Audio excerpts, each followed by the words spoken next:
আজকের অতিথি কবি সুভাষ সরকার নিজের কবিতা পাঠ করছেন। খসা পালকের দ্বারকাক।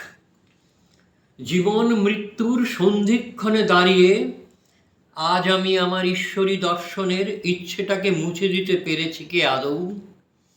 হে মূর্খ জীবন, তুমি নিজেকে যতই আখ্যানের আলাদিন ভাবো না কেন, অনুগত প্রদীপে তোমার তার মুখ কোনোদিনও ফুটবে না যেন। বরং জলের কল্লোলে কান পেতে শোনো নদীর গভীরে কত নির্লিপ্ত নীরবতা। শ্মশানে জ্বলছে চিতা, আগুনের শিখা তার ছায়াময় কল্পচারুলতা।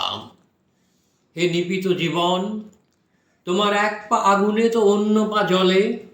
এ সময় অক্ষরে অনর্থ খোঁজা, শব্দ শোনা জিরাফের মুখে। এ সময় উল্কাপাতের রেখা আড়াআড়ি মুছে যায় শূন্যতার শীর্ণ করতলে। হে প্রত্যাশী জীবন, হে নৈঃশব্দের ডাক, দেখো মায়া ময়ূরীর পাড়া পেখমের পাশে পড়ে আছে খসা পালকের দ্বারকা।